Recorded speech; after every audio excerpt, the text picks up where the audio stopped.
So, estimada audiencia, feliz 2023, que sea un año sin pandemia, sin guerras, sin crisis energéticas, sin golpes de Estado. Bienvenidos a Simaniá Lecturas de Salón, una plataforma que coordino en el marco de las actividades organizadas por la Asociación de Estudios Judeo-Latinoamericanos, conocida como LAJSA, y a la cual les invito a afiliarse. Mi nombre es Cynthia Gabbay y soy investigadora y escritora. Trabajo actualmente en la Universidad Humboldt de Berlín y mi investigación está financiada por la Fundación Alemana para la Investigación Científica. Hoy nos reunimos para conversar junto a Katalin Rac acerca de su trabajo coeditado junto a Lenny Ureña Valerio, Jewish Experiences Across the Americas, Local Histories through Global Lenses, publicado en 2022 por University Press of Florida. Nos acompañan en la tarea 3 colaboradores del volumen, Adriana Brodsky, José Moya e Hilit Surowitz-Israel. Simaniá, que en hebreo significa señalador de libros, fue ideado para ofrecer un espacio donde debatir libros publicados en el área de estudios judeo-latinoamericanos o de interés para nuestra disciplina, ya sean recientes o de larga data. Renuevo entonces esta invitación, que ya es tradición, independientemente de si son ustedes los autores o bien lectores curiosos, si consideran que, por dar algunos ejemplos, es necesario leer juntas la poesía de Jacobo Fichman, los ensayos traductológicos de Marcelo Cohen, Zichrono Libraja, o algún texto del músico Daniel Barenboim, LAJSA ofrece este espacio para dialogar en torno a una obra de nuestro interés. Los encuentros de Simaniá alientan el debate multilingüe tan característico de las culturas judías. Siendo las lenguas oficiales del LAJSA el castellano, el portugués y el inglés, estamos, sin embargo, abiertos a la posibilidad de integrar en Simaniá otros idiomas. Hagamos de este espacio un lugar ameno, no solo para el debate, sino también para el intercambio de entusiasmos. Aprovecho para anunciar que nuestro próximo encuentro se llevará a cabo el 1 de febrero en torno al trabajo Jewish Self-Defense in South America, Facing Antisemitism with a Club in Hand, editado por Rac and Lenny A. Dichos los prólogos, comenzaré presentando a los participantes de hoy, and without your permission, I will switch to English. In first place, Katalin Rac, co-editor of the volume we are presenting today, is a historian and archivist by training, currently teaching as an adjunct lecturer at the University of Florida. She specializes in the modern history of Central European Jewry and their transnational connections. Her publications probe the dynamic relationship between nationalism, imperialism, academia, and Jewish integration in Hungary. She's interested in exploring other aspects of the Central European cultural experience as well. In the essay, How Shabbat Cholent Became a Secular Hungarian Favorite, published in Feasting and Fasting, the History and Ethics of Jewish Food, she connects food studies with the research on Central European nationalism and Jewish integration.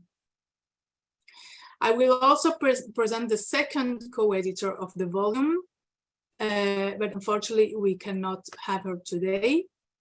Still, I think you should know a few things about her. Lenny Ureña Valerio is Associate Director for Program Development in the Latin American Iberian Institute at the University of New Mexico. She received her BA in History from the University of Puerto Rico and her MA and PhD in Central East European History from the University of Michigan, Ann Arbor. Her primary research and teaching interests include imperial colonial studies, European migration to Latin America, Polish diaspora in Brazil, history of medicine and public health, and historical methods and theories. She's the co-author of Colonial Fantasies, Imperial Realities, Race, Science, and the Making of Polishness on the Fringes of the German Empire between 1840 and 1920. The book, winner of the 2020 Kulczycki Book Prize in Polish Studies, awarded by the Association for Slavic, East European and Eurasian Studies, also received a honorable mention for the 2020 Hilit Prize for Best Book in Slavic, East European, Eurasian Studies, awarded by the Association for Women in Slavic Studies. Lenny is currently the president of the Consortium for Latin American Programs. Hilit Surowitz-Israel is assistant professor in the religion department at Rutgers University. She's co-author with Laura Leiban and Michelle Hoberman of Jews in the Americas, 1776 to 1826, published in 2017. She's currently completing her manuscript, American Diasporas, the Creolization of Religion in the Colonial Atlantic World. José Moya is professor of history at Barnard College and director of the Greater Caribbean Studies Center at Columbia University. He has authored more than 50 publications, including Cousins and Strangers, Spanish Immigrants in Buenos Aires in 1998, a book that received 5 awards for its contributions to migration and Latin American studies. He's the editor of a number of volumes, among them Atlantic Crossroads, Webs of Migration, Culture and Politics between Europe, Africa, and the Americas between 1800 and 2020. And Adriana Brodsky is professor of Latin American and Jewish history at St. Mary's College of Maryland. Her book, Sephardi Jewish Argentine, Creating Community and National Identity, between 1880 to 1960, appeared in 2016. She has published on Sephardi food, schools, beauty contests, and Latin American Jewish history in general. She's now finishing a manuscript on Argentine youth in Zionist movements from the 40s until the 70s. And since 2014, she has been co-president of the Latin American Jewish Studies Association, and we are really happy to have her as our big boss. Regarding our presentation today, the volume Jewish Experiences Across the Americas, Local Histories Through Global Lenses. This ambitious volume cuts across 5 centuries of Jewish presence in the Americas and builds a narrative relating times, places, and even emotions that exceeds the lifetime of individuals and enable to tell the story of a people. The editors identify a continuity that links the case studies beyond the mere themes, and in their introduction, Katalin Rac and Lenny Ureña Valerio perform a real comparative reflection, discussing the value of each chapter, but also the relation between them.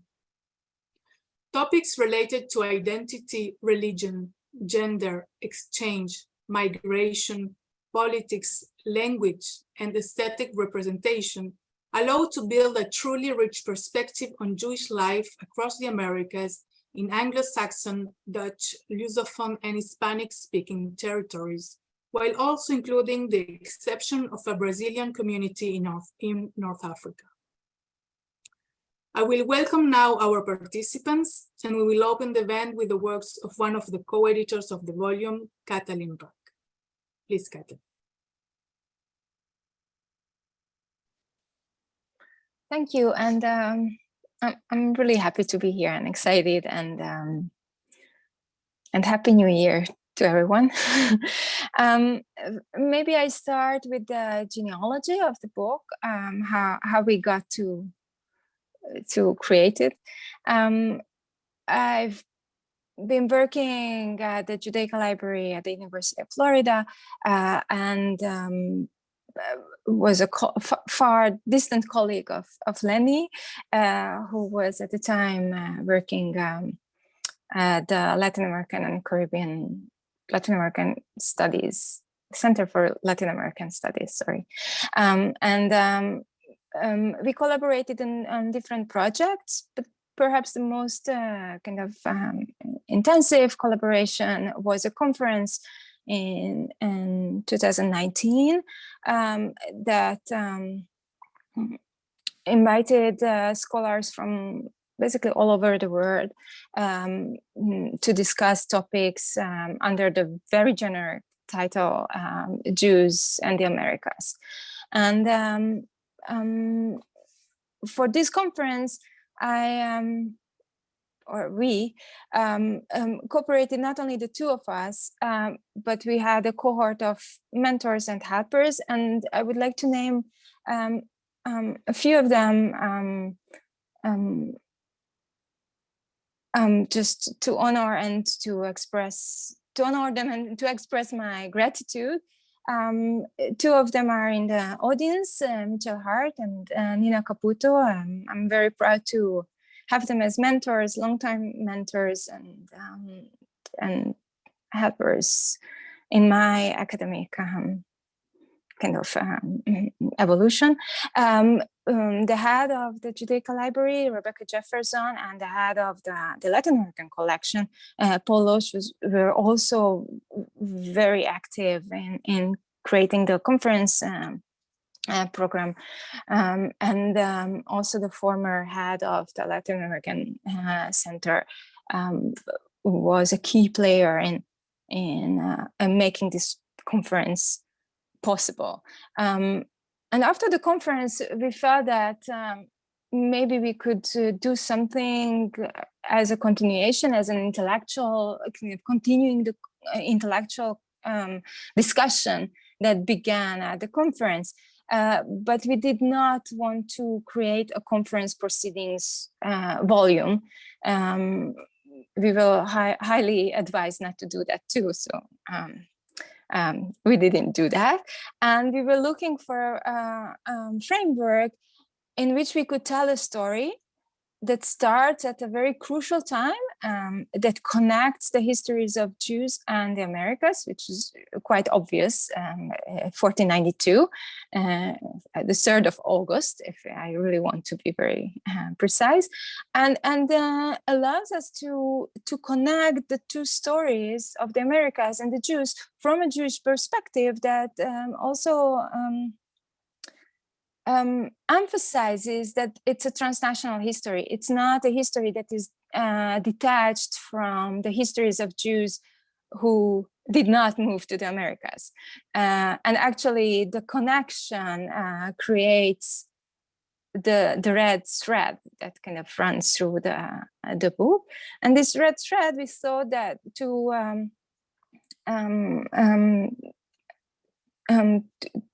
put it in a chronological order, or to phrase it as a chronological evolution from the first framework in which Jewish history in the Americas takes place in a transnational framework, which is the history of empires. And so that's the first framework. The first kind of part is focusing on that.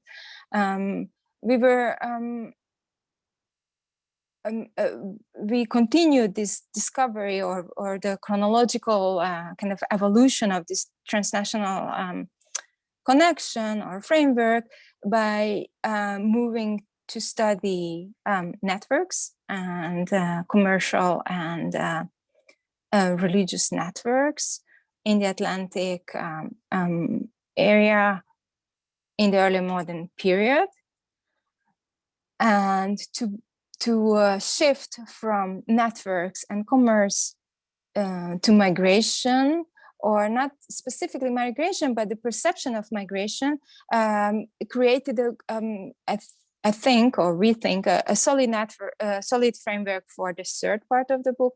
And last, we focused on Jewish communities in Argentina, which allowed us to explore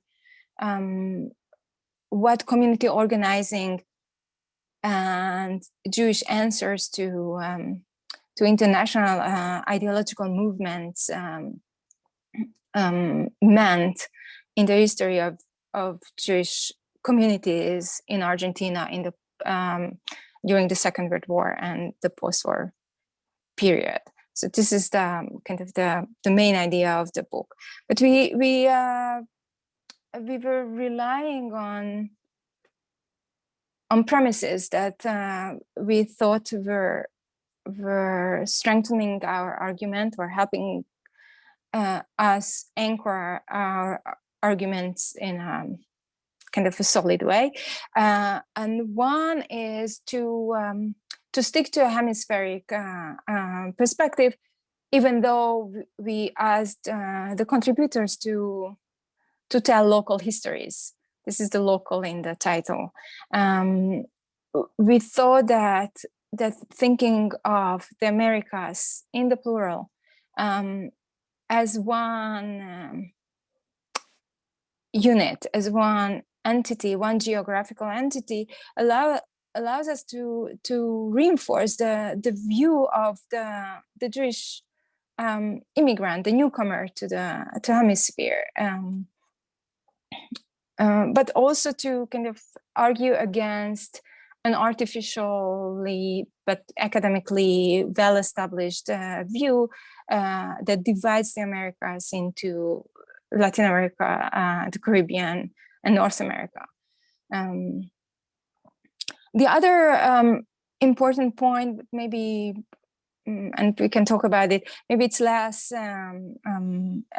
appearing, but it was there in our intentions to consider the Americas as a multicultural society in which Jews are just one of the minorities. And this is, again, a sort of conversion of thinking about Jewish history in its normalization, or normalizing Jewish history through not a majority history, but a history of a minority in a society where many minorities live next to each other.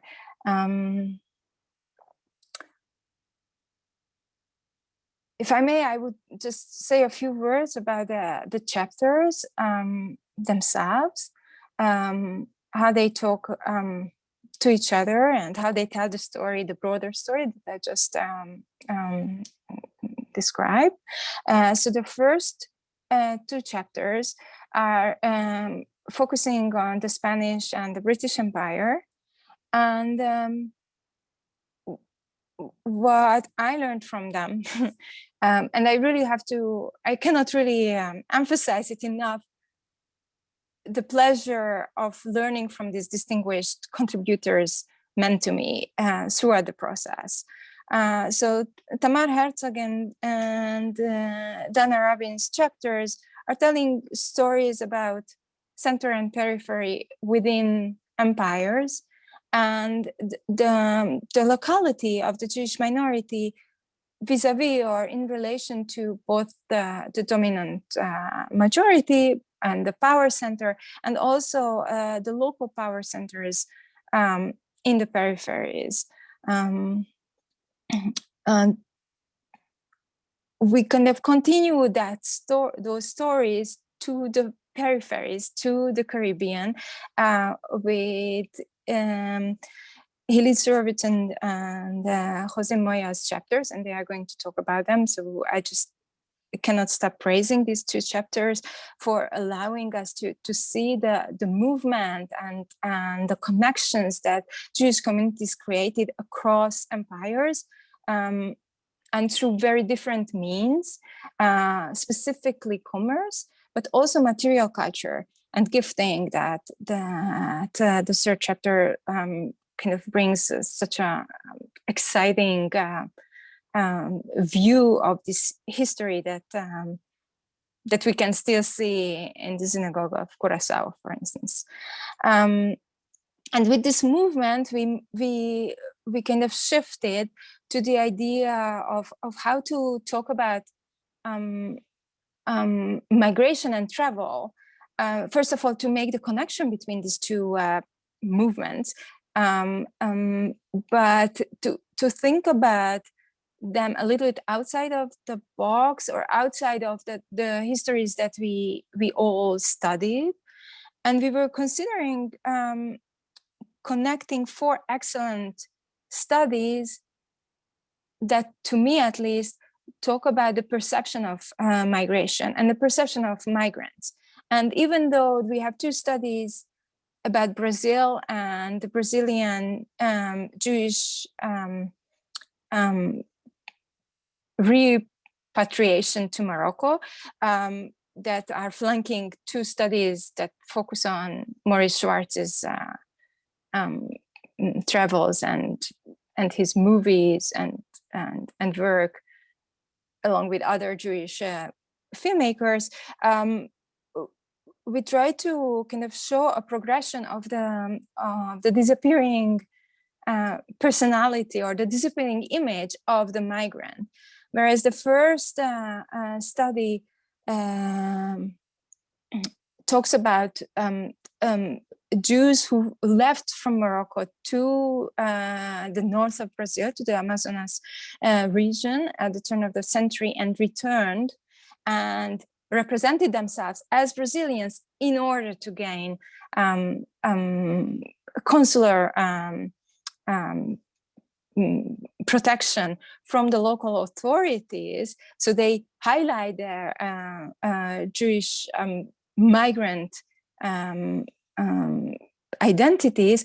At the end of the chapter, talking about the JCA's, the Jewish Colonial Association's timber industry in the south of Brazil, highlights to what extent for this colonial project the Jewish immigrant was almost marginal. The image of the Jewish immigrant disappears almost completely.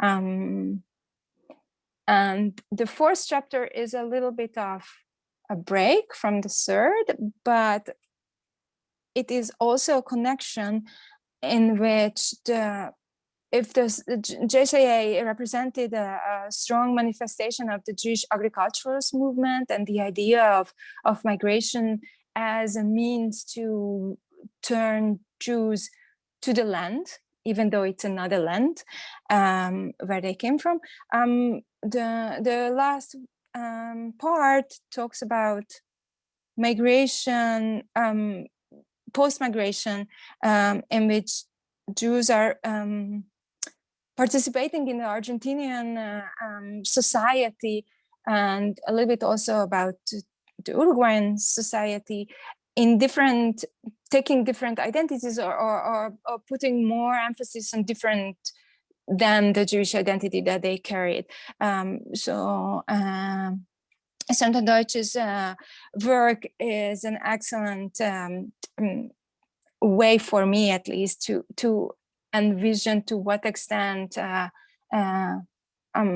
ideological engagement and gender, and I'm talking about general her work, meant so much for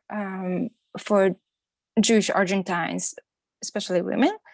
And we, along this gender, kind of the stress on gender, we have two other studies by Adriana Brodsky, who is present now, and Rac and who explore for us generation and age divides and what it meant for the Sephardic community in Argentina, and what the ideology of Zionism produced in terms of a dialogue between the generations and also with the broader societies, or the society in Argentina, and again a little bit of Uruguay as well. And Rac and Lenny's chapter kind of continues this discussion, really focusing on the evolution of a new type of fight against anti-Semitism, which from the traditional negotiating ways of explaining the traditional negotiation turns to physical fight and struggle with physical means. So this is in a nutshell of an amazingly rich offering by wonderful contributors. And maybe I would also add one more thing that we try to emphasize in in the introduction that we thought that if we are talking about transnational history of Jews in the Americas, that is anchored in the Americas, we can consider these stories and histories as a way to think about the histories of Jews in other parts of the world, or other readings of Jewish histories in colonial frameworks, to consider what it means what the colonial center versus periphery means to tell the history of Jewish communities, for instance, in North Africa or the Middle East. I think the chapters that consider Yiddish as an important cultural marker and a communal binding force creates a very vivid discussion with other works that look at the deterritorialization of Yiddish and what it means for the European communities, the transforming relationships of European or Eastern European communities outside of Europe. Of course, I have to say a few words about Jewish-Muslim connections or relations that is at the center of the first chapter about Tamar Herzog. Obviously, anyone who studies not only Middle Eastern and North African history, but also in Europe, the connection between Jews and Muslims is a very important part of how we see Jewish history evolve from the Middle Ages. And last but not least, I would like to make a point of how the volume treats Yiddish and Hebrew. I think even if it's not explicit, but these two languages create a transnational connection between different Jewish communities. We see how Hebrew is still dominating the otherwise Portuguese linguistic landscape of early modern Jewry in the Caribbean.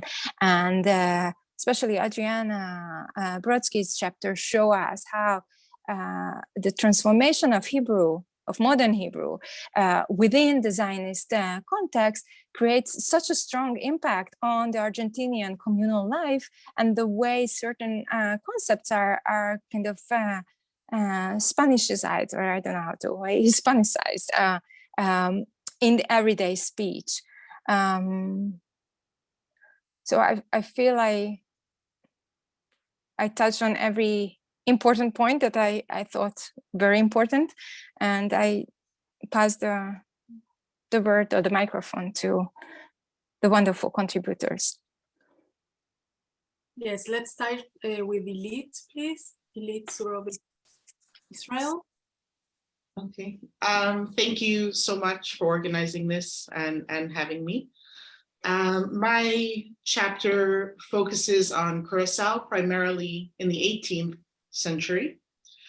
And I think your introduction, Kati, I think it talks about many of the themes that my chapter touches on as well, which is this transnational story that is dependent on these very kind of robust and shifting networks. The ones that I am primarily interested in are those religious networks, which are kind of one of the layers of these Portuguese Jewish networks, which are spanning the Atlantic world during the early modern period. Excuse me. So the chapter that I contributed focuses on the island of Curacao during the 18th century. And the Curaçaoan Jewish community is founded in the mid-17th century and kind of grows exponentially, really, during the late 17th century and becomes, I would argue, one of the two or perhaps the most significant of the American Jewish communities during the 18th century, establishing itself as a center of religious authority, attempting to replace or kind of recenter the authority that the Amsterdam community had once had on the kind of Portuguese Jewish Americas. And in many ways, the answer could be, why did this happen? Well, there were many Portuguese Jews re-Judaizing in Curacao, and simply their commercial and demographic power might point to why they may establish themselves as a center of authority, economic, religious. I'm primarily concerned with the religious, among other kind of places or kind of sites of power. But I don't think that that explains it well enough, because then we could argue that perhaps Jamaica or Suriname should then have been the kind of likely sites of religious authority during the 18th century for Portuguese Jews in the Americas. And the chapter has kind of two areas or two arguments. One is arguing that Curacao does become the center of religious authority, but then there is the discussion of what does that mean, and how does one become a site of religious authority and maintains one's authority with the kind of ever-growing Jewish communities throughout the Atlantic world. And if the kind of Curacao Jewish community has established itself as a site of religious authority, what does that mean in terms of their relationship with kind of the quote unquote older centers of authority, let's say in Amsterdam, or even throughout kind of Jewish centers in the Middle and Near East. But what does that mean in the Americas? And this is part of a bigger project which kind of tries to shift the discussion about the development of American Judaism southward, kind of not looking at the Ashkenazi migrations and their influences in the late 19th century, but rather looking at kind of the robust landscape of religious personnel and religious production that moves kind of from the South northward, from the Caribbean northward into North America eventually. And the way that I address this second question of what does it mean to be a site of authority, how does one become a site of authority, and how does one maintain one's position of religious authority, in this chapter, I argue that that is done through the act of gifting. And I ask, what does it mean to give a gift? What does it assume and what does it demand? And I rely on various kind of theoretical discussions and theorists like Selmaus, who kind of introduces this idea of the gift. And this was, for me, it was a very kind of exciting way to think about the material, because it felt like until this point where I was thinking through this idea of gifting, there was this assumption that these networks of exchange existed due to kind of an ethno-religious relationship, that it was assumed that when a Jewish community was going to be formed or was forming in the Americas, that of course, certain communities or a community would give material, would give a Torah scroll, or would give funds, or would give prayer books or prayer shawls, or instructions even on how to carry out certain ritual tasks, circumcision or shaking a lulav even. And again, this is a re-Judaizing Jewish community, so these things can't be taken for granted. And then I was struck, right? I think this was happening at exactly a moment where I was invited to a wedding and had to figure out, what was I going to give as a gift, right? And then it dawned on me that my gift is not just a gift. It reflects all kinds of a relationship and assumptions and meaning, and that perhaps then I should not assume that in the 18th century, this act of gifting was simply just an act either. And what I argue is that, and I think it does kind of follow initially kind of Mauss's three components of a gift, right? And what he does is he talks about the exchange between groups and the way that this exchange of material, of gifts, right, builds a relationship between people. And he analyzes the economic practices in archaic societies, and he focuses on this idea of reciprocal exchange. And he argues that there are these kind of three components, and the initial component, let's say, of giving a gift is the first step in building this kind of social relationship. And when you receive a gift, you're accepting that relationship, right? You're accepting, right, that kind of act of meaning that you have with the person who is gifting you something, right? Which is why we don't typically take candy from strangers on the street, perhaps, you know? And then the third is that the receiving society would reciprocate, or the receiving person would reciprocate, and that demonstrates their integrity, right? That if you received a gift, that you should then give a gift. So you've not only, you know, the source of for the Curaçaoans, for, let's say, these nascent Jewish communities, that Curaçao is establishing themselves as they had once been in relation to Amsterdam, that they are new, and they are looking to another community, a more established community, for aid, and then they are accepting that aid, kind of recognizing their space in the totem pole with the expectation then that something will come in return. Now, what does that mean in terms of the return?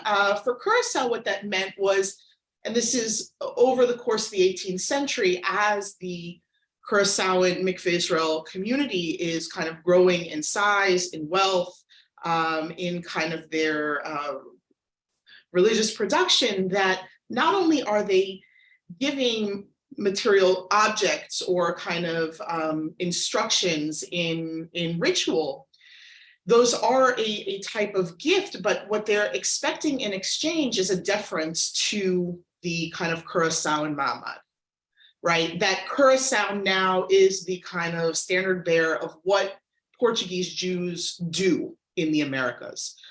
In what directions do they shake the lulav?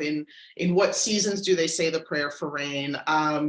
You know, at what do they do when people are re-Judaizing? What are the expectations? And of course, the Curaçaoan Mikveh Israel, and I don't think modesty is ever a word we associate with the Ma'amad in the early modern period in the Caribbean, is that they're also kind of demanding the reciprocity of public recognition of their kind of authority, right? So for instance, one of the examples that I provide is that when the Newport congregation wanted funds to rebuild a sanctuary, they asked, and the same as earlier in New York, they asked the Curaçaoan Mikveh Israel community for funds to build their synagogal structure. Now, what's interesting here, obviously, is the south-northward trajectory, that we have these northeastern American Jewish centers depending on the Caribbean, which, you know, I think we all know is really the center of the world. And the Curaçao community is saying, yes, this is worthy of our funds, but, you know, in exchange, we need you to, you know, annually recognize us publicly as your benefactors. And moreover, you need to promise that you will always maintain the right of the Portuguese Jewish community as we perform it in Curaçao, which is, generally speaking, perhaps as they perform it in Amsterdam, until we change our minds and maybe shake it up a little bit. So the chapter, and I see that I've gone on, I'm reaching my time. The chapter is twofold. The first is establishing Curaçao as the center of the Portuguese Jewish Americas. And the second is, how does one establish that relationship and then maintain it? And then that third component is kind of, what does that mean? And that's, you know, part of the larger manuscript project, is what does that mean in terms of the development of American Judaisms? What role does the Caribbean place, here specifically Curaçao, play in that development? Thank you. Thank you, Hilit. Thank you, Katalin, also. And we will continue with José Moya, please. Okay, so again, thanks for the invitation, and it's a pleasure to be with all of you. What I My chapter was on the Sephardic, the Iberian Jews after 1492.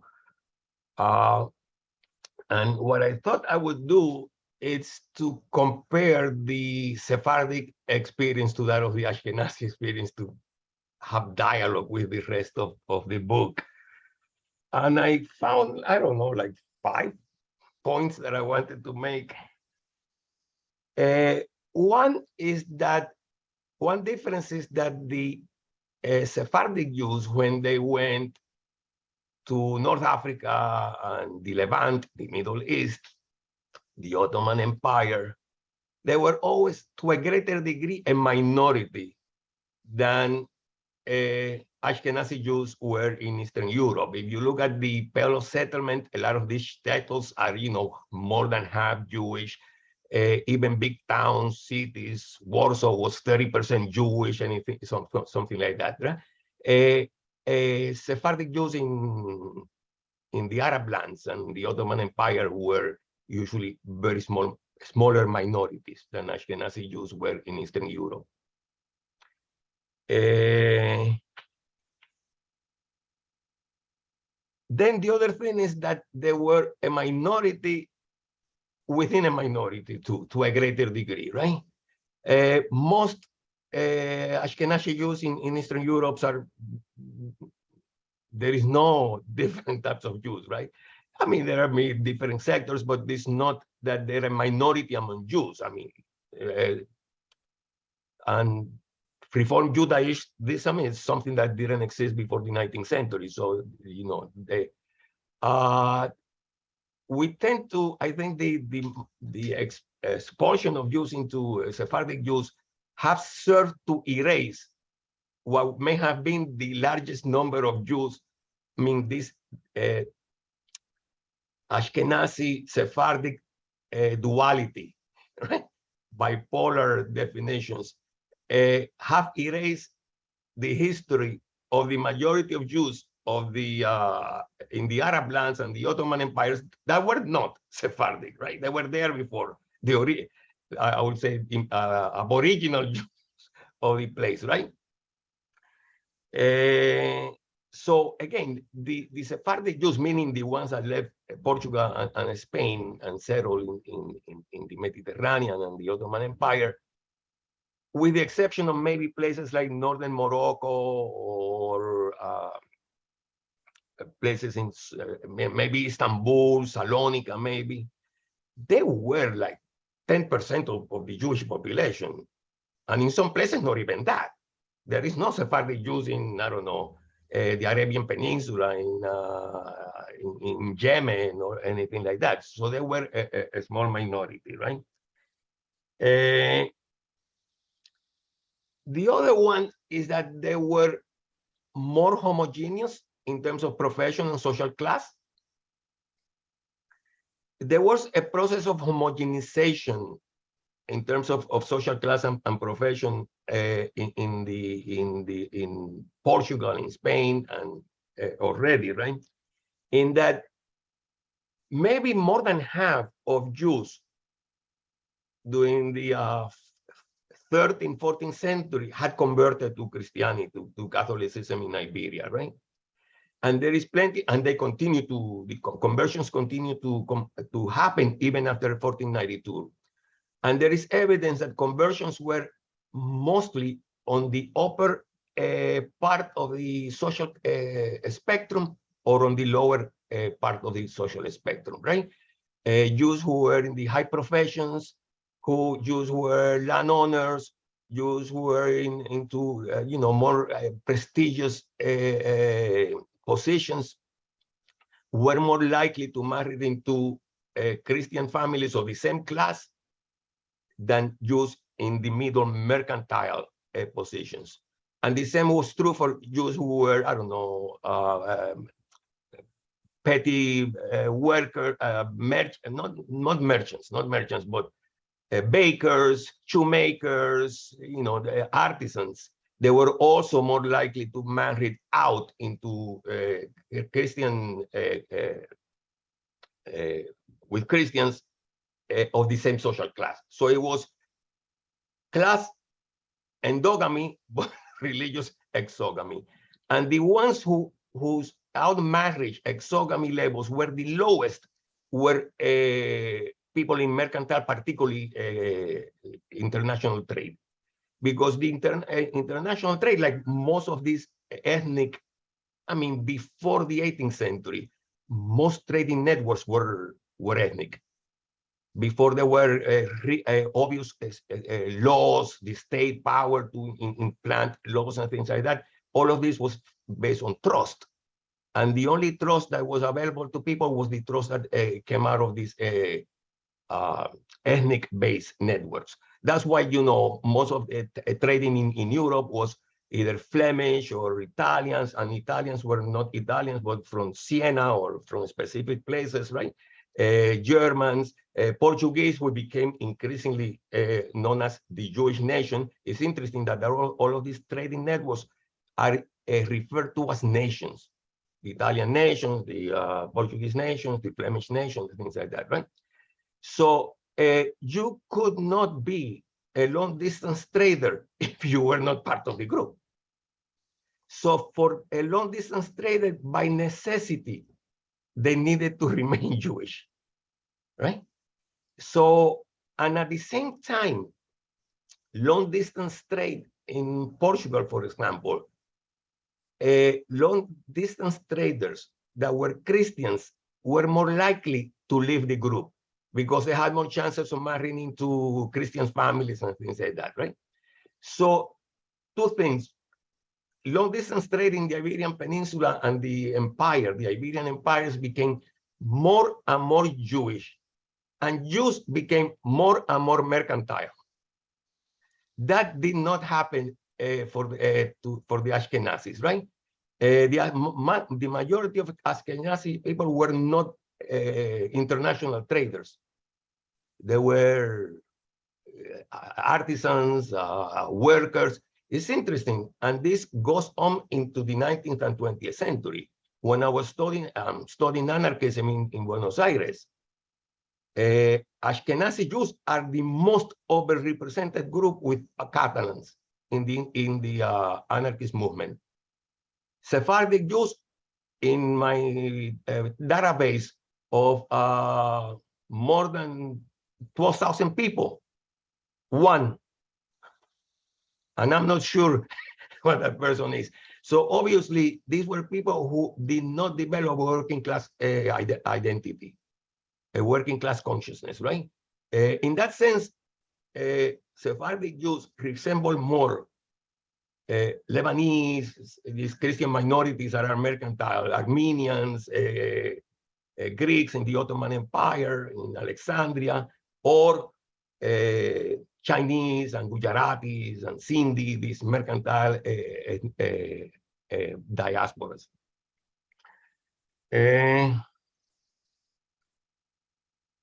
Okay.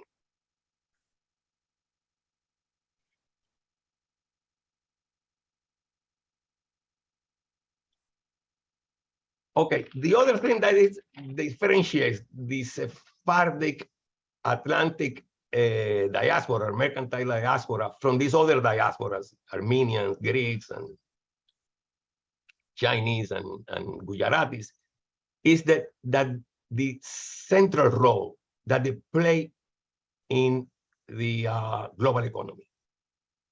I mean, Chinese traders are very important in Southeast Asia, but it's not that Chinese traders were that important in the global economy. Gujarati traders are very important in East Africa, but not in the global economy. And this was just simply a situational component here, right? That they were part of the Portuguese Empire, and then part that were, you know, the global economy between the middle of the 15th century and the early, even middle of the 1600s was basically an Iberian world before the French and the English and Dutch actually entered in important levels, right? So it just happened that they were most of the long-distance traders within the empires that control most of the world economy. It's not rocket science in that sense.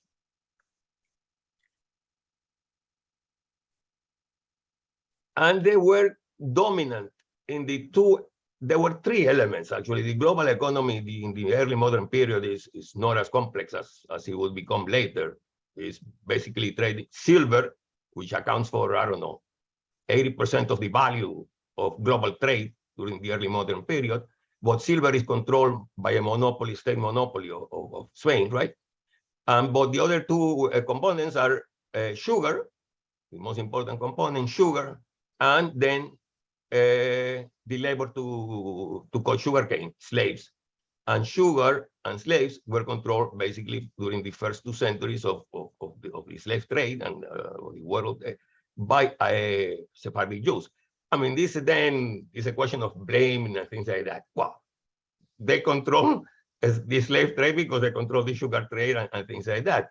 And the other thing is that this thing about blaming Jews for the slave trade is totally idiotic because it's just people who were at one point or another controlling the slave trade. But we have to remember that the period when Jews control, Sephardic Jews control the slave trade may account for 10% of the total slave trade, because the slave trade, the transatlantic slave trade, becomes truly massive in the 18th century and the first half of the 19th century, when it is not anymore Portuguese who are controlling that, but the French and the British and the Dutch, right? And Christians. So no one says blame Christians for control, which they control 90% of the trade.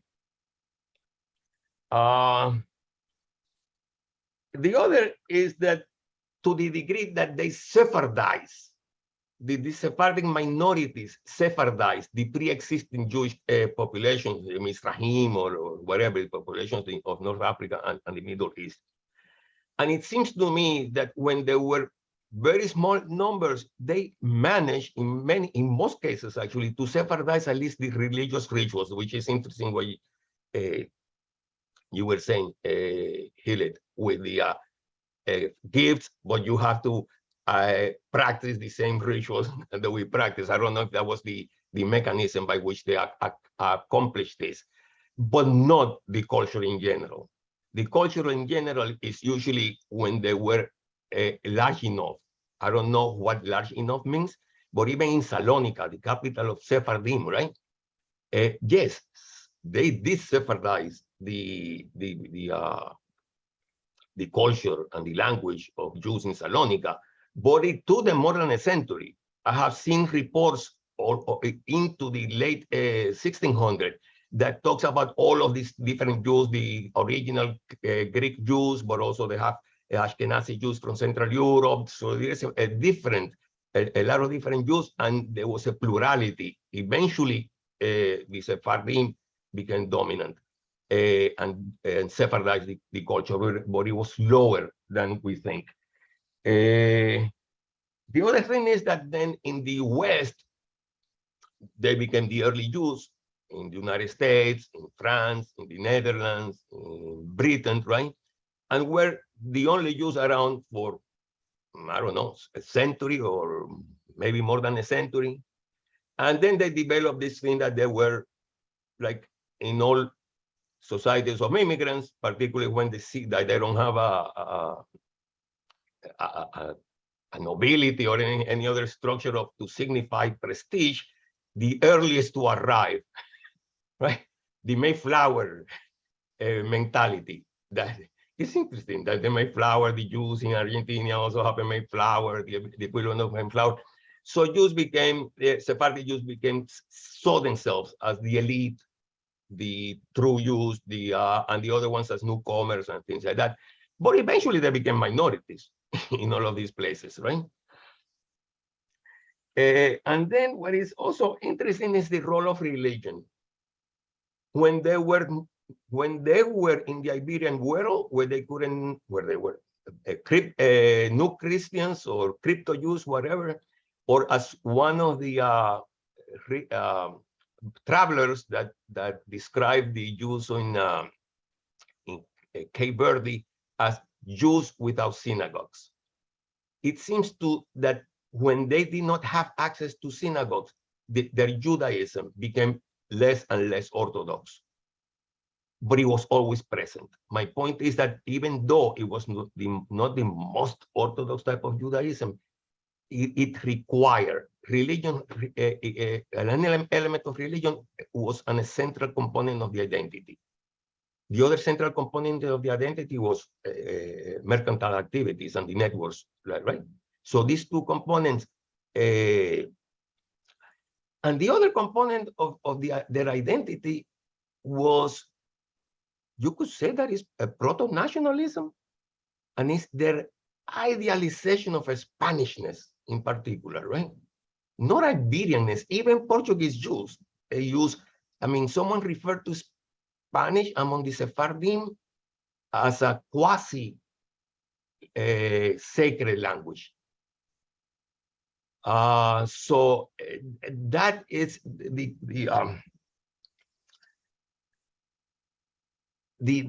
connection of there is an element of, I don't know, ethnogenesis, right? I don't think the Sephardim are the Sephardim that existed before 1492. The Sephardim are a construction of all of these experiences, right? Being expelled, the Portuguese sojourn where they were for 2 or 3 generations, right? Then leaving Portugal also. Then the idealization of the Iberian and particularly the Spanish, even though most of them were of Portuguese birth and origin. I mean, of Spanish birth and origin, the Portuguese Jewish population before the expulsion of Spain was minute. So most Portuguese Jews are of Spanish origins. But the thing is that what is interesting is that they are very aware of those Spanish origins, even in cases where it is 4, 5, 7 generations, right? So those memories are very important to their definition and continues to be to this day, right? I don't think there is many cases of a group that existed for 5 centuries as a minority of the population, as a minority of their ethnic group, and continue to speak the language of their ancestors. And the importance of that is the cemetery, the Sephardic cemetery in well, there is only a Jewish cemetery. I don't think there is another. Is there another Jewish cemetery besides the Sephardic in Curacao? No, there's the old cemetery. Now there's the new Jewish cemetery. Yeah, so the old cemetery that has, I mean, 2,500 tombstones, and I took note of the languages of the tombstone. Like 71% are in Portuguese, and 20% are in Spanish. In Ladino, which is supposed to be the language of the Sephardim, 0. In Hebrew, the language of Judaism, 1%. And in Dutch, which is the official language of the polity, 1% too. So obviously, the Iberian component here is stressed even beyond physical life. So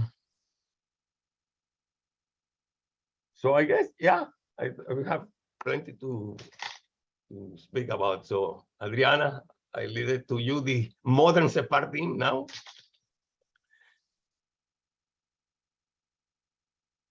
Well, thank you. Gracias. Thank you, Jose. Thank you to Cynthia for continuing to organize these wonderful meetings. And again, thank you to Kathy and to all the participants and, you know, editors and co-editors and contributors to this wonderful volume. I wanted to briefly discuss my paper, which is titled Out of the Ghetto and Into the World. And there's several reasons why I chose you know, this title. The first one is that it was a word it was an expression that one of the young Sephardim that I study actually used whenever he was asked to reflect on how Sephardim could be brought into Zionism and to sort of start moving towards Sephardi from Argentina participation into the nationalist movement. But I actually thought that the image, right, of leaving the ghetto actually helped me think about a whole bunch of other issues as well. So not only, right, Sabbatai's ideas of how young Sephardim, what they needed to do to start becoming part of Zionism and bringing Zionism to Sephardim. But in other moments, I realized that that ghetto could also be imagined as thinking about these individual Sephardi communities that existed in Argentina, and that in many cases had very little to do with other Sephardi communities also living in Argentina.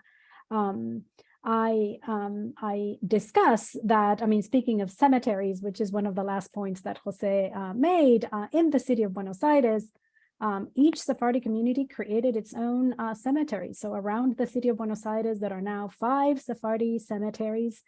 There was very little chance of imagining, right, shared spaces. And if it was hard to imagine shared spaces for the dead, that also meant, right, that those who were alive did not imagine themselves as part of a larger group. And so the ghetto was, in a sense, for Sabbatai, who's talking about this need of transcending their own geographical origins as member of individual Sephardi communities from Morocco, from Aleppo, from Damascus, from the what would was then Turkey.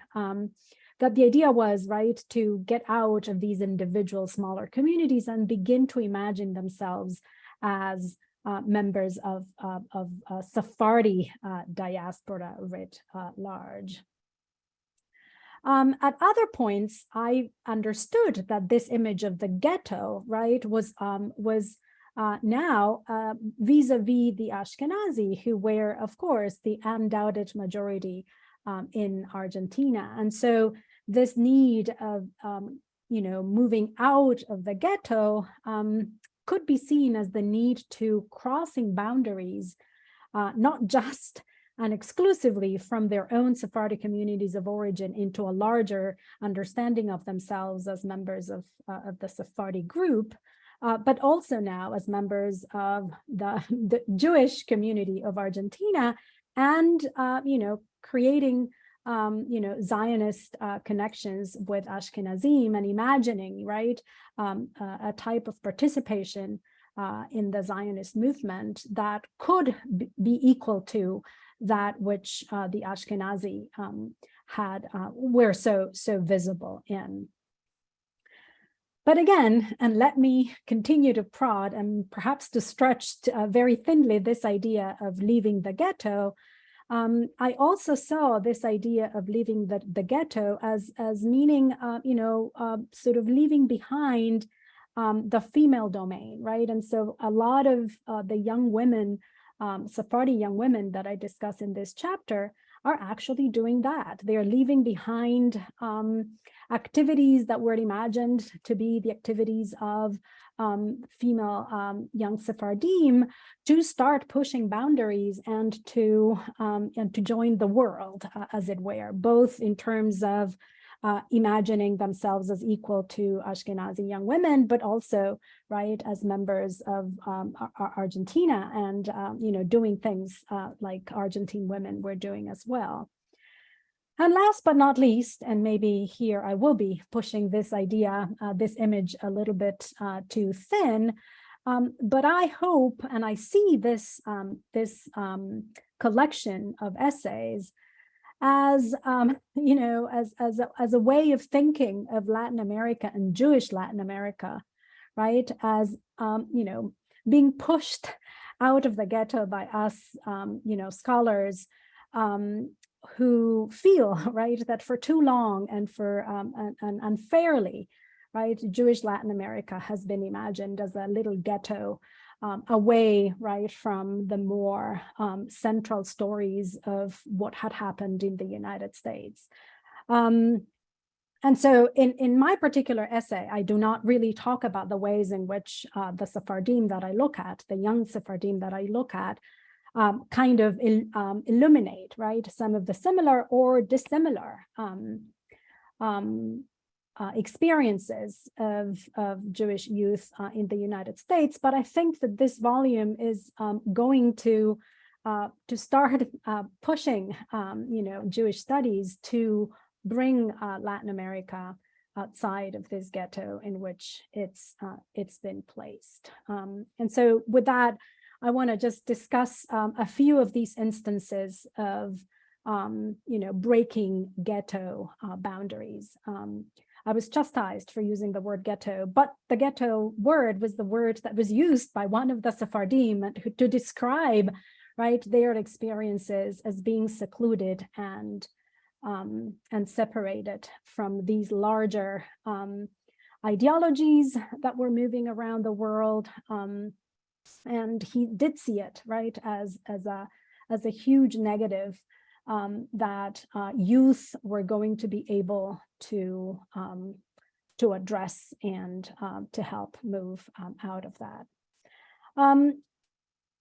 What my chapter does is it focuses on Sephardic youth, but it kind of thinks about them in this larger, in this important context of the 30s, late 30s, early 40s, in which youth in general, not exclusively, Sephardi youth, were asked to address, realities that were painful and very dangerous to some. In the 1940s, I discuss in this book and elsewhere, the Jewish Argentine newspapers are seriously discussing what the role of the youth is in avoiding assimilation into Argentine society, but also more directly about the role that youth need to play in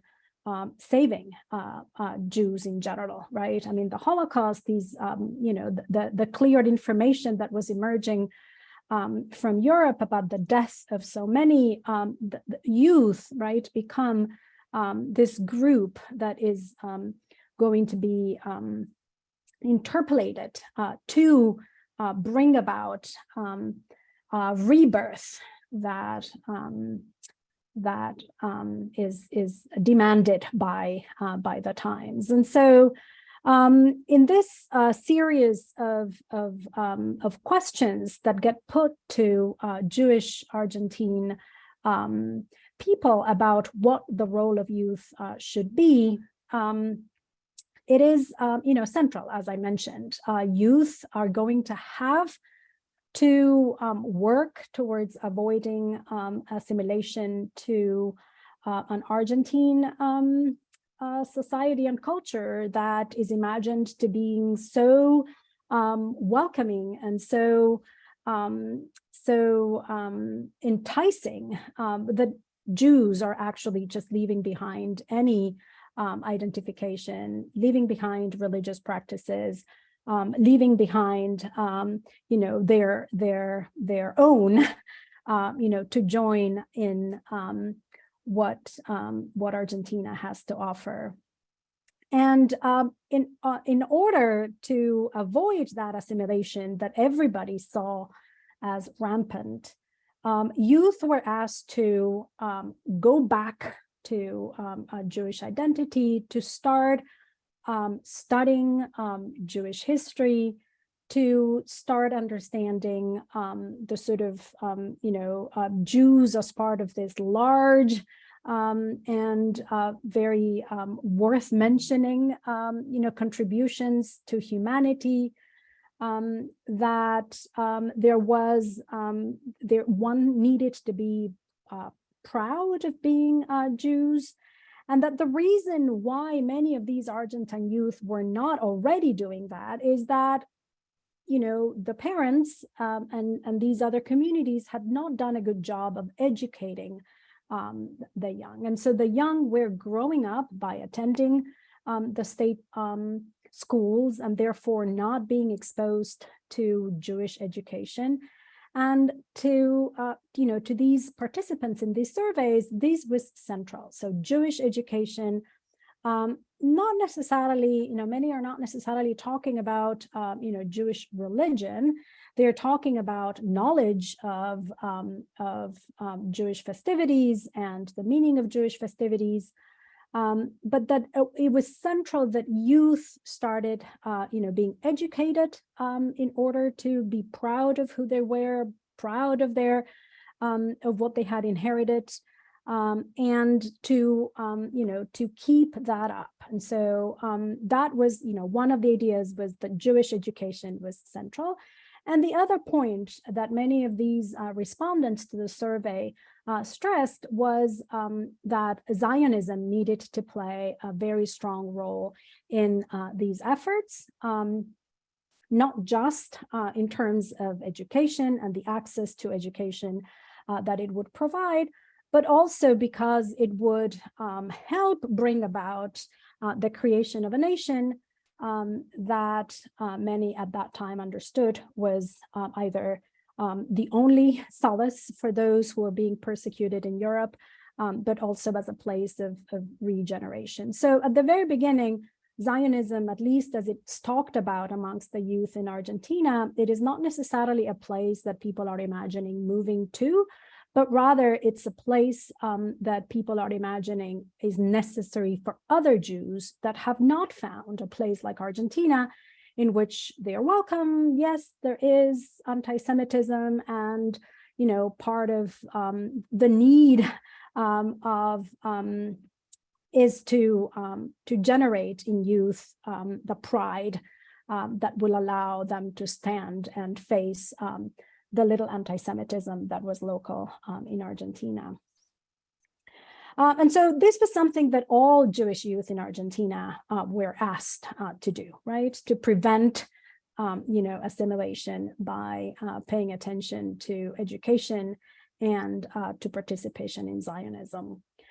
I look at particularly the way in which Sephardim, young Sephardim, rose up to this challenge that was given to all Argentine Jewish youth.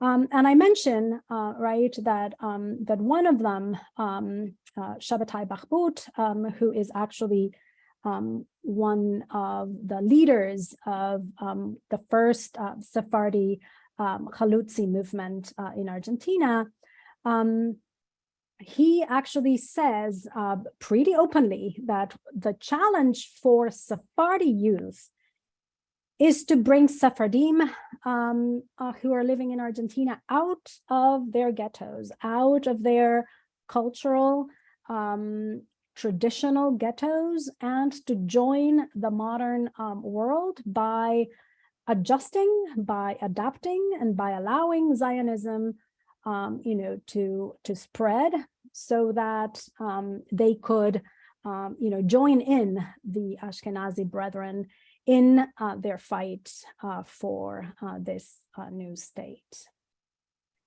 And so it is interesting. I find, you know, that it is interesting that for Sephardi youth, then they're not just thinking about, right, the issue of assimilation, the issue of education, the issue of Zionism, but they are actually embarking on what they see clearly as a project of bringing Sephardi culture out of what they considered were very traditional structures and mentalities into the modern world. And so the modernization of these groups, they understand, these young people understand, is something that is actually happening in Argentina.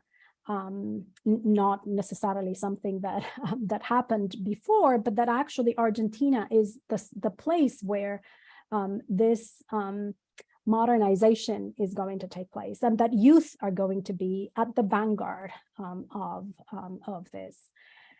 And I have to say, Sephardi youth met the challenge very successfully. I mean, they from the very beginning, they get together, and yes, most of these initial, leaders, young leaders, are children of Sephardi Zionist adult leaders, but they really, take the bull by the horns. And I don't know if that is an image in English as well, but they really grapple with this challenge. And from the 1940s, they organize the Juventud Sionista Sefaradi in 1940.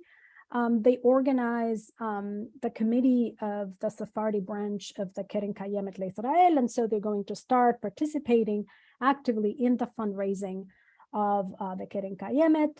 And in 1943, these groups continue to change names, and it's really hard for us historians to keep track of whether it's the same group or whether it's a slightly different group.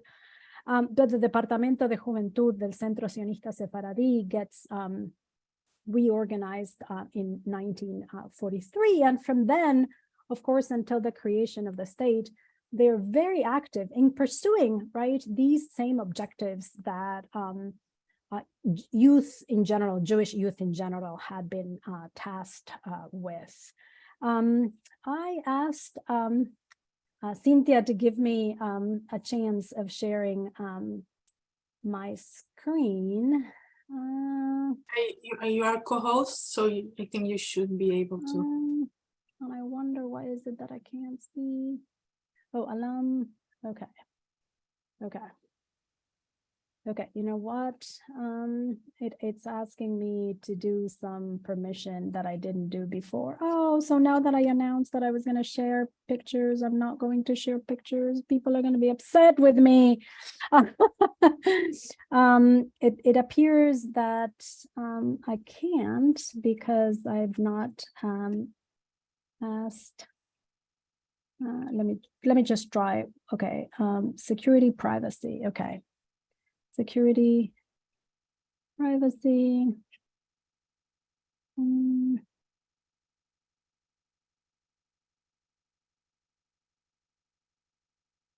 Okay, I think. No, I'm gonna have to cancel this, and I'm sorry. I promise I will send these pictures somehow. Some of these were some of the invitations to the activities that this group of young Sephardi Jews put together in an effort, right, to address this desire to create educational activities, to teach Jews both about, Jewish history, about Jewish cultural contributions to humanity, about religious practice, about important symbols, Jewish religious symbols. They really created, even though they were mostly tasked to help with the fundraising, they just, they just thought big and went really into all these areas, participating in creating a huge educational agenda that not only, as I mentioned, right, sought to bring Zionism to generations that had not been exposed to it, but also to make sure that this content addressed, right, this desire to prevent assimilation by bringing these young people into contact with religious practice and religious symbols. And in here, I discuss, right, the role of women. There was this generation of young women who created the Comisión de Señoritas of the Keren Kayemet Sephardi Keren Kayemet branch, who I'm in awe of what they did in the 1940s, breaking boundaries, inviting young women from all the Sephardi groups to work together. I actually found the tally books in which they record who's present, who's absent, who's in charge of organizing this activity, who's in charge of organizing that other activity, at a time in which Sephardi women were very limited in their public activities. These women are invited by this group to research a topic, to get information, to then invite others and then present publicly to others what they've discovered. The type of activities that they organize, I am in awe, in particular given this time in which many of these Sephardi families were rather traditional, right, in what they would allow young women to do outside of the home. So in a sense, these young Sephardim are literally successful in at least attempting to break out of this, the Sephardi, individual Sephardi communities by origin, and fighting to create a more inclusive, Sephardi identity in which geographic origin is no longer, relevant or important. But that is not just what they do. The ways in which they address their connection to Zionism, which was another ask, right, that the Jewish community was making of young Jews, was, to fight for Zionism. And so, as I mentioned, they participated in fundraising events, sort of turning it into fundraising and educational activities. But also, Sephardim decide to create their own groups who are hoping to actually move to Israel and live there on kibbutzim. And so what I find fascinating when it comes to this particular idea, now Israel is not only seen as a place that will give refuge to those Jews that are being persecuted in Europe, but it actually begins to appear, right, in their minds as a place where they would actually move to, and move to live on kibbutzim, performing activities that they are not performing in Argentina at the time. And part of the reason why Sephardim decide to create their own group as opposed to joining, let's say, the other youth Zionist movements that existed in Argentina, had to do with the fact that it was very foreign to them. The few young Sephardim who I know attempted to join already existing Zionist youth movements found it very, very foreign. And so on their own, they get together and they start, thinking about how to do something that was similar to what the Ashkenazim were doing, but something that felt a little bit more closer, right, to their experience. And so they start meeting in individual people's homes. They start learning almost on their own rikudim, and they start, attempting to learn the Hebrew that they hope would be the language that they speak when they move to Israel. And so Echalutz, which is the name given to this movement, actually develops almost its own path towards training a generation, or at least those who are interested, of Chalutzim, who will go to to Israel. And in order to do that, again, they developed very, without using the structures that larger youth, Zionist youth movements enjoyed. They, borrow, they attend, or they have their camps, their summer camps, their weekend away in the property that belonged to a member. They manage to get tents and whatever it is that they need for these activities. And they actually are able to start getting a following of very young children who become involved in these summer camps in which they are taught, right, Chalutz principles, Chalutziyut principles. One of the things that I learned as I interviewed some of these members is that looking back on it, right, how unprepared they all were for the tasks at hand, but how much they were willing, right, to to do the work that had to do, and for women in particular. Participating in these types of outdoor events, sort of living for a few days outside of their homes without being married.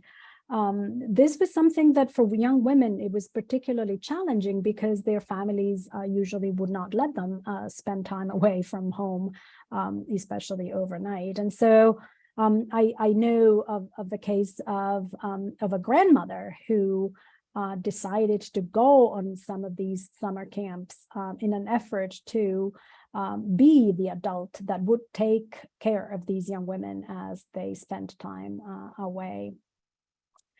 The other group that was created among Sephardim,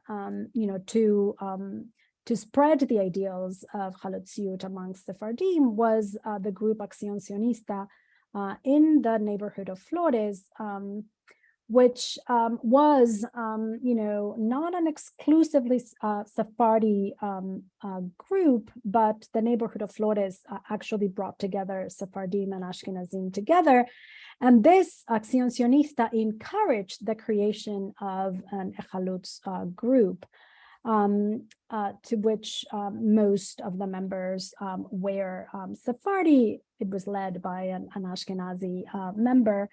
This particular group would remain independent and would never join any of the parties that usually were associated with the youth Zionist youth movements, founding the group La Merchav, which has remained apolitical since then. And part of the reason why they had chosen to remain independent from political affiliations was because they understood the particular Sephardi aversion to participating, in the political realm.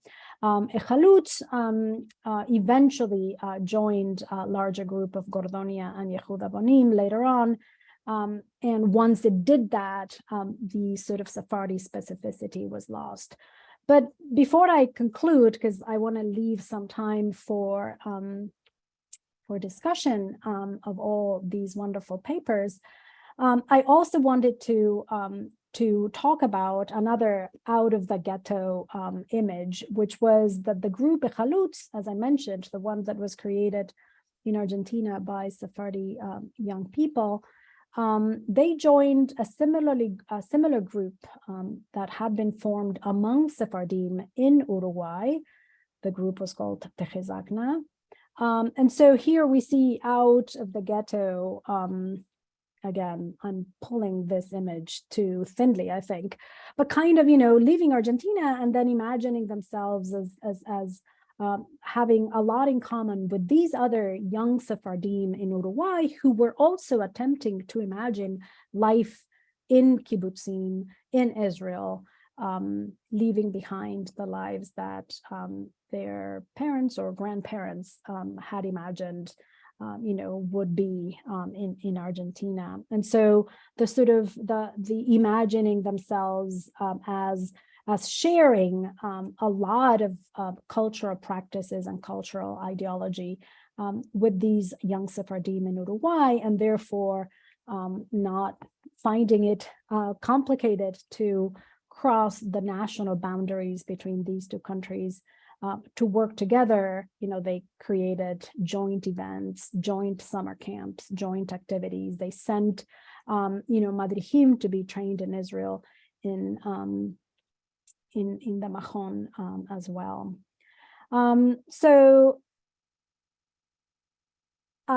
I hope that I've not made, of the image out of the ghetto just a very, very thin layer. But I will finish here, and I welcome any questions that people might have.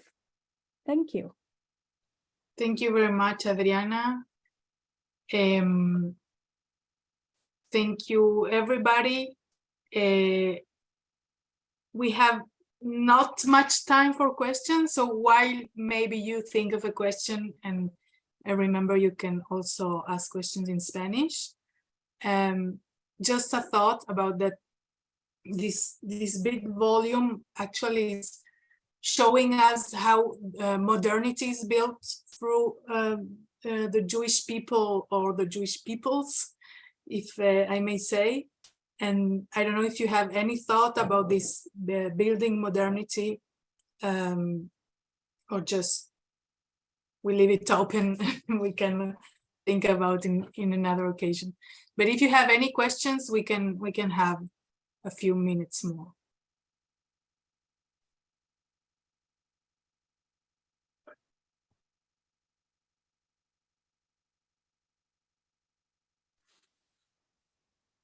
No questions? Monica, please. Thank you all for the presentations. They were great. And the question is really a bit of a sideways question. It's a question that has to do with sources. And mainly, you mentioned Jewish cemeteries, and I have worked with Jewish cemeteries too. And I remember Adriana and I had a conversation about this years ago. So I was wondering, I keep using Jewish cemeteries, but after reading Dara Horn's People Love Dead Jews, I've been more,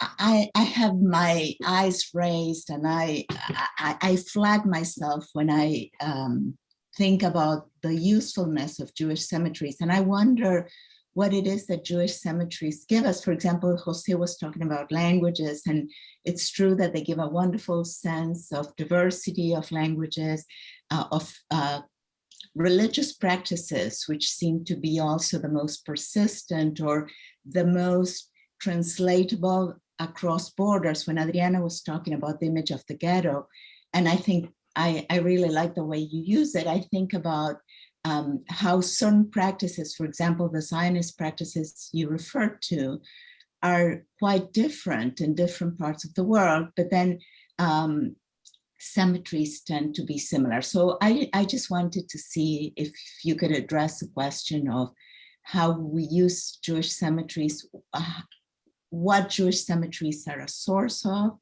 and what's the attraction of Jewish cemeteries. And I'll take a couple of minutes just to close with an example. I have been working with a project on memory with high school students in a suburb of Buenos Aires. And we go to different sites of memory, and the favorite has been the local Jewish cemetery. For some reasons, students have fallen in love with the Jewish cemetery. It's been, we've taken them for a hike in the woods, and the Jewish cemetery gets better reviews. So I wonder what it is that makes it such a good source for us. It makes it so poignant, but, and taking Horn's concern, what it is about displaying dead Jews as a source and as an example. So sorry, I know this is a lateral question, but I'd love to hear your thoughts. I mean, we have very limited time, but the cemeteries that Jose shared and that I often look at, they're a wonderful resource, not only in terms of the diversity of languages, but I mean, they become this prism with which we can actually trace not only kind of perhaps religiosity or belief, but kind of differences between various Jewish communities, or the intersection between the Jewish community and the broader community, who are typically making the tombstones, let's say, in the Caribbean and throughout the Portuguese Jewish diaspora, right? So these become places of kind of convergence and intersections, but also kind of spaces of difference, right? And one of the reasons that they're particularly exciting sites, I think, is because all communities have them, right? They are a common denominator globally, right? People die. And right, how do people understand that? How do they memorialize it? What are the monuments that they create if they do? And then if we're looking at it, right, within the Jewish framework, or for me, the early modern Portuguese Jewish framework, right, what are the similarities that these spaces have with other Portuguese Jewish communities in the Atlantic world? What are the what are the points of intersection with the broader kind of Iberian kind of ethno-linguistic community, right? And what are the sites of difference? Then in the Americas, it becomes particularly rich because you have the convergence of so many different types of burial practices, right, in a new topographical and ritual space, right? So it's this site that is incredibly rich, that can be found across every community, right? If you didn't have a cemetery, it would be as interesting of a question, right? What are people doing, right, with bodies? And I think in terms of why students love them, because it raises questions of mortality and death, and its material culture, and the Portuguese Jewish cemetery tombstones are beautiful. Right, which is a real point of access. And in terms of what Jose is saying in terms of language, right, why don't they have Dutch tombstones, right? They maintain Portuguese or their Spanish and perhaps Hebrew, right, which is a really important way for us to consider their multiple diasporic horizons, what it includes, how they understand themselves, right, and what they're not engaging in those sites. So in the, that's my 90-second response, so that there is time for others, but I think that's it for me. So let me just jump in. I'm not going to be as expansive as Hilit, but I worked with cemeteries in my previous book, and I have a chapter. And part of what fascinates me is I don't necessarily, get to these sites in terms of religious practices, because I'm not that familiar with them, but because of what they can tell us about the negotiations that not the dead, but the people that are alive are making. And so to me, they are important in what they tell us about those people who are alive, who are making these decisions about who goes in, who does not go in, how to treat these people that they don't know very well. What are the differences in Argentina? I mean, I talked about the 5 different cemeteries in Buenos Aires, but then there are, what do we do with, did that distinction, exist in other parts of Argentina? Well, no, it did not. And so the ways in which it can tell us about how those who are alive are also, deciding those boundaries that then become part of the cemeteries themselves. Adriana, if you don't mind, I just want to add on that your focus on the living is exactly right, and I know that it's not uncommon in the Sephardic world, or in the Caribbean Sephardic world, that the angst, anxieties, and troubles of the living, right, are projected onto the cemeteries, where families have literally built walls to separate, right, factions that are warring with one another over ritualistic concerns, right, so that, like, in death even, right, this is exactly what I see between Sephardim and Ashkenazim in those cemeteries, in which there's only one cemetery. And so these lines and these borders, but then there are no dividing walls in other cases. So how do we do with, with this reality, and what does it tell us about how the Jews outside who were alive saw themselves, right? Exactly. Then these walls, represent on the land. But if I may jump in and to say something, to add something about the broader view of the book, or how the book kind of talks to the broader Histories of the Americas, one of the weakest or the most kind of silenced but still present motifs that the book deals with is race. And if I learned something from the study of cemeteries, especially in the Caribbean, in early modern Caribbean, from Jonathan Shores to Aviva Ben-Hur or Sudemond Levy, is the importance of understanding not only the function of the cemetery in the life of the community, but also how it reflects for instance, hierarchies, racialized hierarchies within Jewish cemeteries. But Sudemond Levy's work really fantastic, not only because he knows so well also the Sephardic cemetery in Altona, and he shows how the tombs, the stones allow us to connect families across the Atlantic, and it shows us how these communities were built up not only by voluntary or even messianistic kind of motivations that Jews left for the Americas, but actually Jewish communities in Hamburg, in Altona, in London sent off their poor. They did not want their poor in the early modern period kind of waiting on their financial resources. And we see this in the tombstones, these connections that any other source would not allow us to see. So that's something that would have been one of the ideas that would have been wonderful to have in the volume. And I'm saying this because I have a long list of what is not inside, and not because I am not so happy that we have such a big variety of themes that are in the book. Although, you know, I would say that the idea that why do we give that importance, or why do we centering dead Jews, is only because of the Holocaust and the history of persecution, right? You wouldn't say, I mean, 7 graveyards are used for the English, for the French. No one will ever think of saying, why are we concentrated on the dead, right? It is the specific idea of the history of the Jews. That will be true with blacks, for example, in the United States, right? Why you concentrate on dead black?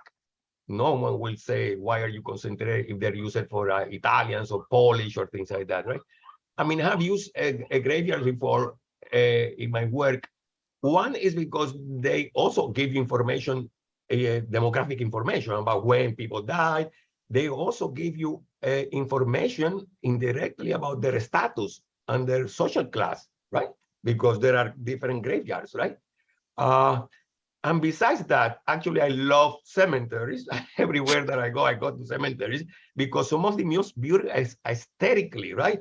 The Père Lachaise, the Colón Cemetery, they are, you know, and so I don't see them as the death, as a semblance of the death, but as the presence of memories. And the presence of people is almost a struggle against forgetfulness. The dead that do not have a grave, a tombstone, they're bones, right? If they're still bones, they could be fossils. So the ones that have tombstones are somehow alive in the memory of others that go by. And they're fascinating. For example, I have been to cemeteries in New England, and it's interesting how homogeneous those populations are. It's just Anglo-Saxon names with a few sparkling of French Canadians. You go to similar cemeteries in New York, in New Jersey, you can see the histories of migration. The earliest one are English names. Then you have Irish and German names. Then you have Eastern European and Italian surnames, right? So you see the history of the demographic history of the country. Eventually Hispanic names, you know. So yeah, I find them aesthetically and philosophically positive rather than negative. And Yes. also a source of information, yeah. We use them a lot, and I have been, but I do think, because in the same neighborhood where I'm working with Jewish cemetery, for example, the French people who've written about the British community don't go to cemeteries. So people who've written about the British community in Argentina or the German community have not talked about cemeteries. And I agree with Jose that they are very poignant and they're very beautiful. So that was just a yeah. Latin cemeteries are more aesthetic. I mean the British Protestant cemeteries are aesthetic in their own way, that they're more minimalist. There's the crosses, there is not, but then they have trees. Oh, and I loved one that I saw in Vermont, Vermont, which is actually, in spite of being Vermont, there is a lot of Italians because they went to a quarry in a marble quarry, right, from Carranza. And there is a bunch of cemeteries that instead of crosses, it has the circle A of anarchists. and one would say something like, anarchism, long live anarchism is what is just the name, and long live anarchism. So it's an expression sometimes of not only religious identity, but it's interesting, an identity that it's quasi-religious, right? Because it's a belief, it's utopic, it's transcendental. Okay, thank you, Jose. I apologize to interrupt, but I think we could talk about this much more. I would like to thank especially Katalin, Adriana, Hilit, and Jose. This was really very eye-opening and very interesting. And I hope to see you again in Simaniá. And that's it. See you on February 1st for our next event. And Monica for bringing in the other life. Jose and Adriana, next time you're here, we're going to cemeteries in El Conurbano, but a British cemetery too. Yeah, so. Oh, like Chacarita and the one with Gardel and all. No, but I have to take you to the Conurbano. You're in for a treat. That is where all the Sephardi ones are. So I'll be more than happy. Yes. Thank you. Okay. Have a good Cynthia. Thank you all. Bye-bye. Bye.